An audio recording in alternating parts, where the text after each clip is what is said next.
Alright guys, so what we have for you today is this Mario hack I've been working on for quite some time. So it's actually very old, and I've only recently been redoing it. There's bits and pieces of it of levels I've actually made from as early as 2007, and then there's a few levels here that I think go back to 2009 or 2010. In any case, this hack is very, very old, and I've procrastinated a very long time on it. But that's okay, I'm working on it.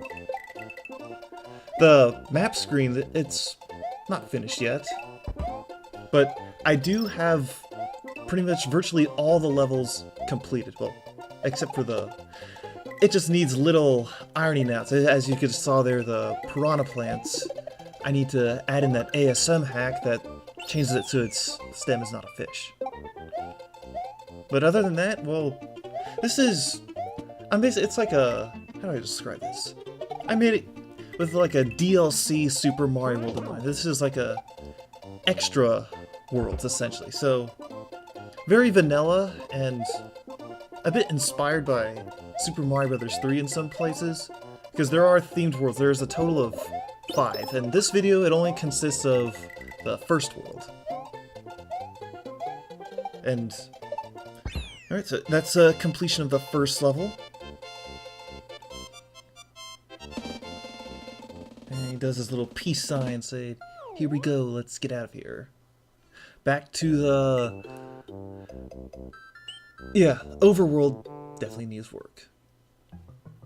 Now, this video doesn't show it, but there's a secret exit in this level. It leads to the Switch Palace, and at the end of this hack, you have to get all the 4 Switch Palaces in order to be able to access the last level, which is a Bowser level. And that video will come in time. But for now, we got this underground level here, and as some of you probably know, it's inspired by the original Mario Brothers, where first level is grassland, second level is underground. And you can... it may not look like it just because from the way I'm playing, but this hack actually is pretty challenging. Like, when I got a little bit rusty on my Mario skills, this level alone was actually a bit challenging for me.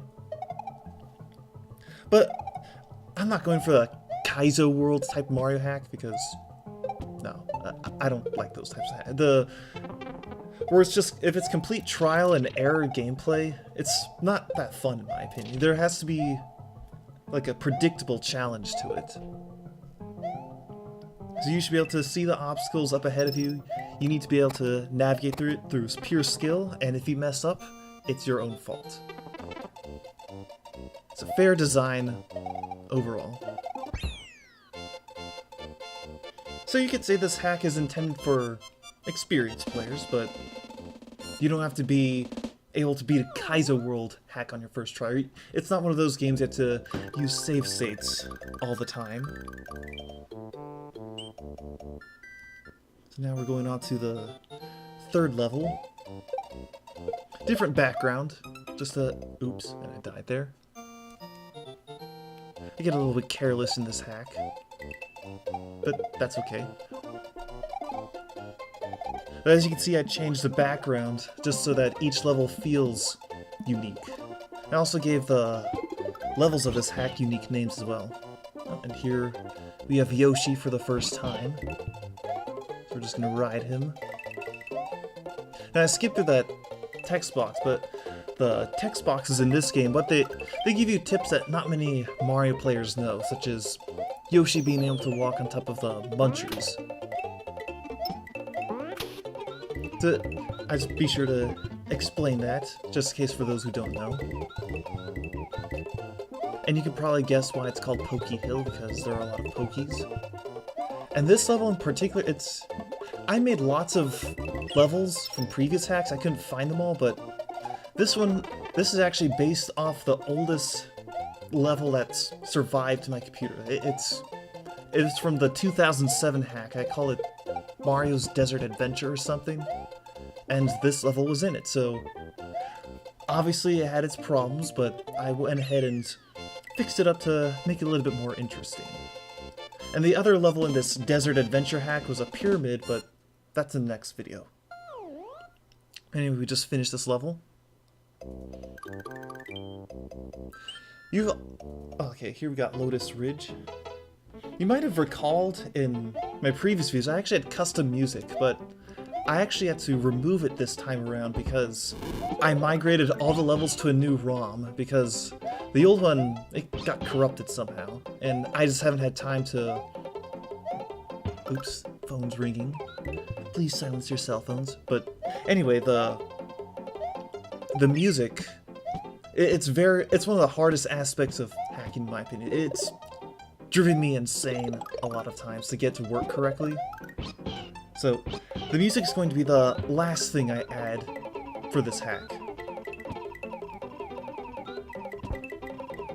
Here we got Blue Shell Yoshi flying around. There's not many stages in the original game that really take advantage of it. It's more of like a bonus thing. Like, oh, you've picked a blue shell, you can skip through the level. But in that little bit, I just died, but I wanted to take advantage of some of the unique things that were never really explored from the original Super Mario World.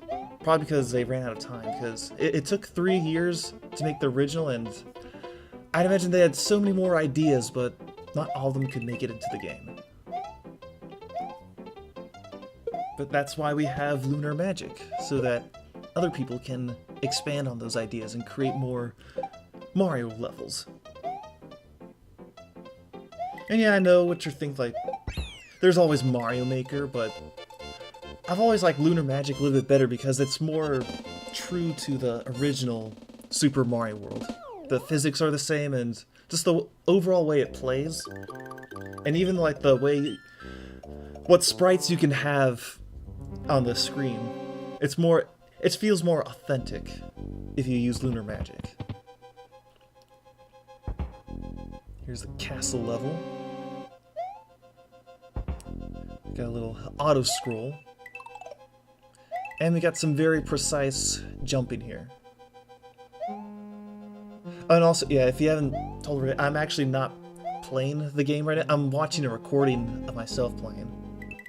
Just so that I can focus completely on talking.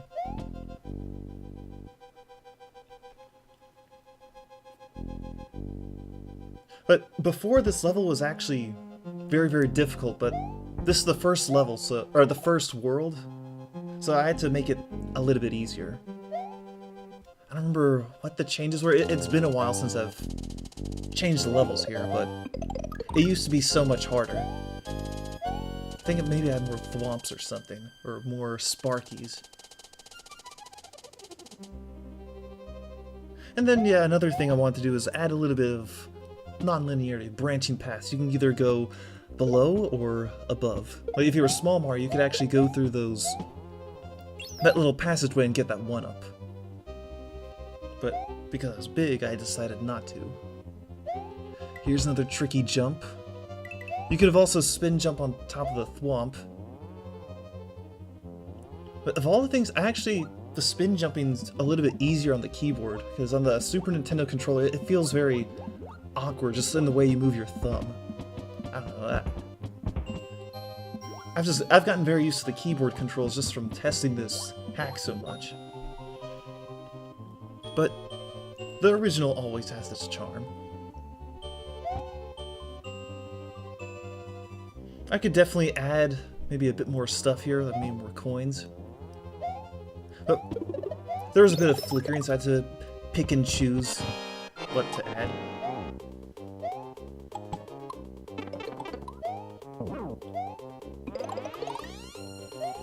One day I will learn enough ASM to make my own bosses. I don't know if it'll be this hack or the next one, but I'll get it. One programming language at a time.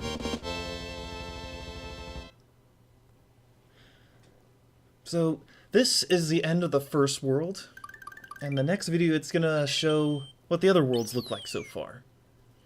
Anyways, have a good one. This is Crayfish Carl signing out.